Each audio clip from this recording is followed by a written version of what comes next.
Hello বন্ধুরা, আজকে আমি একটা দুর্দান্ত রেসিপি নিয়ে চলে এসেছি, যা দেখলেই খেতে ইচ্ছে হবে আর খেতে ইচ্ছে হলেই তৈরি করতে ইচ্ছে হবে। আজকের রেসিপি রাজভোগ, যা বাঙালির প্রিয় একটি মিষ্টি। তো আজকে আমি বড় বড় তৈরি করব রাজভোগ। তো এখানে আমি 1.5 কিলো মতো দুধ নিয়ে নিয়েছি, মানে 1.5 কিলো থেকে একটু কম দুধ নিয়েছি। তো প্রথমে একবার আমি জাল করে রেখে দিয়েছিলাম, তো আবারও একবার জাল করে নেব। একবার জাল দিলেই হয়ে যাবে। তো আমি একবার জাল দিয়ে দিয়েছি, এবার আমি গ্যাসটা বন্ধ করে দিয়েছি। এবার এখানে আমি একটা বাটি নিয়ে নিয়েছি, বাটিতে নিয়ে নিলাম 2 টিস্পুন ভিনিগার আর নিয়ে নিলাম জল। তো যতটা ভিনিগার নেব ঠিক ততটাই জল নেব। এবার অল্প অল্প করে ভিনিগার দিয়ে দুধটা আমি ছানাটা কাটিয়ে নেব। তো প্রথমেই একবারে কিন্তু দিলে হবে না, অল্প অল্প দিয়ে ছানাটা কাটিয়ে নিতে হবে। তো আমি অল্প অল্প করে দিয়ে একটা চামচ দিয়ে ভালো করে দুধটাকে নেড়ে নিচ্ছি। আর এইভাবেই আস্তে আস্তে কিন্তু নাড়তে নাড়তে দুধটা কেটে যাবে, মানে ছানাটা কেটে যাবে। আর গ্যাস কিন্তু বন্ধ রাখতে হবে, গ্যাসের ফ্লেম অন করলে কিন্তু হবে না, বন্ধ রেখে এই ছানাটা কাটিয়ে নিতে হবে, না তো ছানা শক্ত হয়ে যাবে। তো দেখো ছানাটা কেটে গেছে পুরোপুরি। তো আরেকটু আমি ভালো করে চামচ দিয়ে নেড়ে নেব। আর দেখতেই পাচ্ছ যে জলটা সবুজ হয়ে গেছে, তার মানে পুরোপুরি ছানাটা ভালোভাবে কেটে গেছে। এবার এখানে আমি একটা বাটি নিয়ে নিয়েছি বড়, আর নিয়ে নিলাম একটা বড় ছাঁকনি। এবার ছাঁকনির ওপর একটা সুতির কাপড় নিয়ে নিতে হবে। এখানে কিন্তু সুতির কাপড়টাই নিতে হবে, নাহলে কিন্তু জলটা ঠিকঠাক ঝরবে না। এবার ছানাটা আমি ঢেলে দিলাম। এবার ঠান্ডা জল দিয়ে ছানাটাকে আমি প্রথমেই একটু ঠান্ডা করে নিব, তারপর আবার একটু অল্প জল দিয়ে ছানাটা হাত দিয়ে একটু নেড়ে ধুয়ে নেব, যে ভিনিগারের যে টক ভাবটা আছে সেই টক ভাবটা যাতে চলে যায়, নাহলে মিষ্টিটা কিন্তু খেতে ভালো লাগবে না। তো দেখো আমি ছানাটা ভালো করে একটু ধুয়ে নিয়েছি।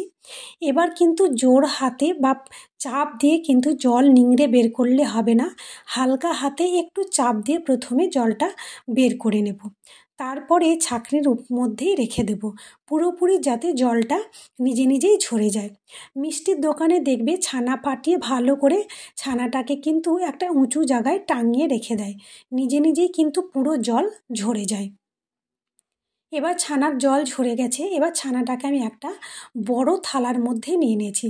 ছানা কিন্তু অবশ্যই বড় জায়গায় নিয়ে মাখার চেষ্টা করবে, তাহলে সুন্দর করে মাখা হবে। তো প্রথমে আমি ছানাটাকে ভালো করে হাত দিয়ে আগে ভেঙে নিলাম। তারপর এখানে আমি 4টে এলাচ একটু চিনি দিয়ে গুঁড়ো করে রেখেছিলাম, সেটা দিয়ে দিলাম। তো এলাচের ফ্লেভারটা খুব ভালো লাগে, তাই আমি এখানে এলাচ গুঁড়োটা দিয়েছি, তোমরা চাইলে নাও দিতে পারো। এবার আমি ভালো করে হাত দিয়ে ছানাটাকে ডলে ডলে প্রথমে মেখে নিচ্ছি। আর ছানা পুরোপুরি কিন্তু ভালো করে মাখতে হবে, একটাও যেন দলা ভাব না থাকে। এবার এখানে আমি 1.5 কিলো যেহেতু দুধ ফাটিয়েছি, তাই ছোট চামচে 1.5 চামচ এখানে ময়দা দিয়েছি। খুব বেশি ময়দা দেওয়ার দরকার নেই, অল্প পরিমাণ দিলেই হবে। আর দেখতেই পেয়েছো যে আমি একদম ছোট চামচে 1.5 চামচ ময়দা দিয়েছি। এবার আমি ভালো করে ময়দাটাকে ছানার সাথে প্রথমে মিশিয়ে নিলাম, দিয়ে আবারও হাতের তালু দিয়ে ছানাটাকে ভালো করে ডলে ডলে মেখে নিচ্ছি।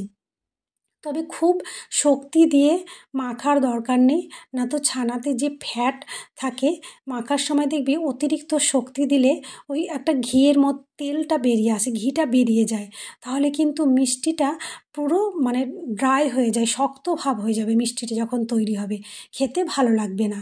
তাই হালকা হাতেই কিন্তু চাপ দিয়ে ছানাটাকে মেখে নিতে হবে। আর দেখতেই পাচ্ছ যে ছানাটা পুরোপুরি থালা থেকে ছেড়ে গেছে, তার মানে ছানা মাখানো হয়ে গেছে।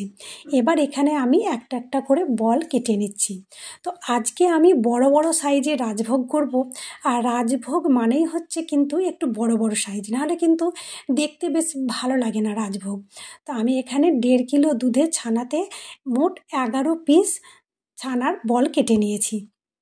এবার একটা বল নিয়ে ভালো করে প্রথমে হাত দিয়ে গোল করলাম, তারপর আঙুল দিয়ে একটু গর্ত করে এখানে আমি খোয়া ক্ষীর একটু ভরে দিয়েছি, দিয়ে ভালো করে হাত দিয়ে গোল করে একটা মিষ্টির শেপ দেখো দিয়ে দিলাম। তো তোমরা চাইলে এই খোয়া ক্ষীরের মধ্যে অল্প একটু পেস্তা কুচি, কাজু কুচিও মিশিয়ে দিতে পারো। তো আমাকে খোয়া ক্ষীরের ফ্লেভারটা বেশি ভালো লাগে, তার জন্য আমি শুধু খোয়া ক্ষীরই দিচ্ছি। তোমরা চাইলে মিশিয়ে দিতে পারো। তো এইভাবেই কিন্তু সমস্ত মিষ্টিগুলো তৈরি করে নেব একটা একটা করে। আর তোমাদের যদি এই রেসিপি ভালো লেগে থাকে অবশ্যই একটা লাইক করে দেবে আর কমেন্ট করে জানাবে কেমন হয়েছে। আর যারা এখনও চ্যানেলটি সাবস্ক্রাইব করোনি চ্যানেলটিকে সাবস্ক্রাইব করে দেবে। আর যারা ফেসবুক থেকে দেখছো একটা ফলো করে দেবে। তো সমস্ত মিষ্টি এইভাবে তৈরি করে নিলাম। আর দেখলে কত সহজেই কিন্তু তৈরি করা হয়ে গেল। আর এইভাবে যদি বানাও একদম পারফেক্ট রাজভোগ তৈরি হবে। দোকানে যাওয়ার দরকার নেই, বাড়িতেই কিন্তু তৈরি করে খেতে পারবে। আর বাড়ির তৈরি করা জিনিসের স্বাদ কিন্তু সত্যি অনেক বেশি। আমরা কিন্তু প্রায় বাড়িতে তৈরি করে থাকি আর খেতেও কিন্তু খুব ভালো লাগে। আর এইভাবে তৈরি করলে একদম পারফেক্ট তৈরি হবে। তো এবার এখানে আমি নিয়ে নিয়েছি একটা কড়াই। সমস্ত মিষ্টি তৈরি করা হয়ে গেছে, রেখে দিলাম। এবার এখানে একটা কড়াই নিয়ে নিয়েছি। এবার কড়াইয়ে দিয়ে দিলাম 1 বাটি চিনি। যেহেতু ছানাটা আমার 1 বাটি থেকে একটু কম হয়েছে তার জন্য আমি 1 বাটি চিনি নিয়ে নিয়েছি। তোমরাও ছানাটা কিন্তু ভালো করে একটা বাটিতে কিছুতে মেপে নেবে, তাহলে চিনির পরিমাপটা দিতে সুবিধে হবে। আর দিয়ে দিলাম এখানে আমি 3 বাটি জল। 1 বাটি জল, চিনির জন্য কিন্তু 3 বাটি জল দিতে হবে। এবার চিনিটাকে আমি চামচ দিয়ে প্রথমে একটু নেড়ে গলিয়ে নিচ্ছি। এবার এখানে দিয়ে দেবো অল্প একটু কেশর। কেশরটা দিলে মিষ্টির কালারটা হালকা একটু চেঞ্জ হবে আর খেতেও কিন্তু খুব সুন্দর লাগবে।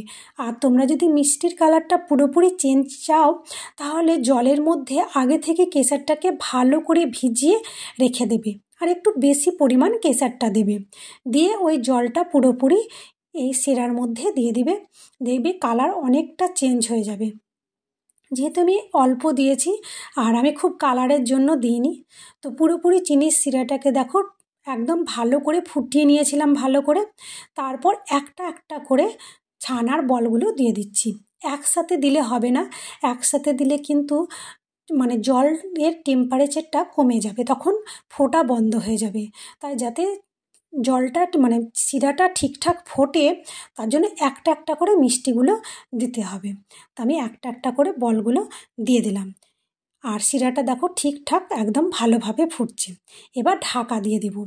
ঢাকা দিয়ে হাই হিটে এটা আমি প্রথমে 10 মিনিট জাল করে নেব।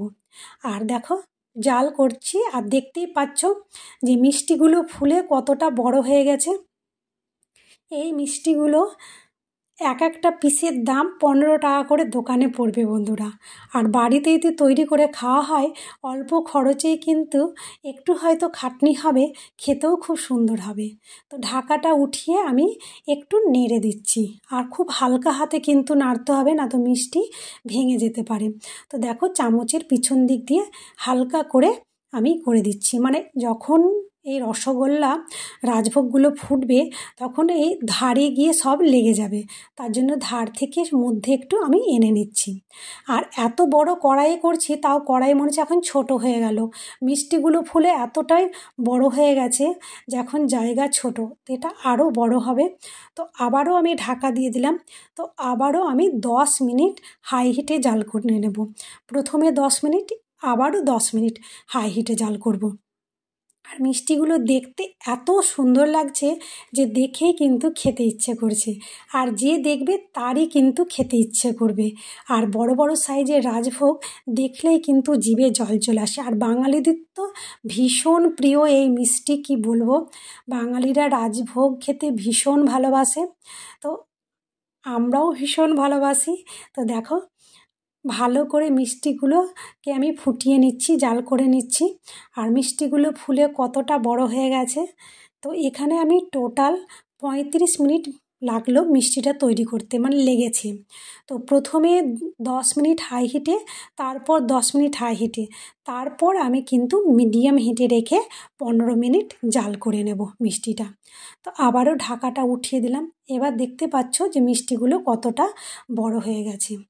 এবার আমি চামচ দিয়ে একটু নেড়ে দিচ্ছি হালকা করে। হালকা করে নেড়ে এই মিষ্টিগুলোকে আবার ঢাকা দিয়ে দেব। এবার কিন্তু মিডিয়াম হিটে 15 মিনিট জাল করে নেব। তো এই মিষ্টিটা হতে খুব একটা বেশি সময় লাগে না, ওই 35 মিনিটেই কিন্তু তৈরি হয়ে যায়। তো রসগোল্লাগুলো কিন্তু একদম পারফেক্ট ফুলেছে, আর ফুলে দেখো কত বড় হয়েছে, আর জায়গা নেই কড়াইয়ে, এতটা বড় হয়ে গেছে। জায়গার জন্য একটু মিষ্টিগুলো হলো।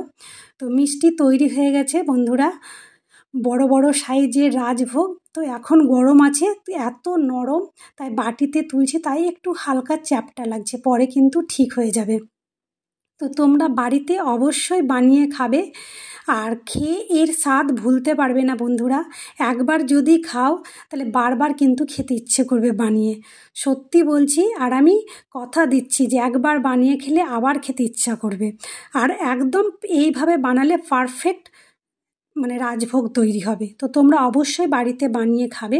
তো আজকের মতো ভিডিওটা এখানেই শেষ করলাম, ফিরে আসবো নতুন একটি ভিডিও নিয়ে। বাই।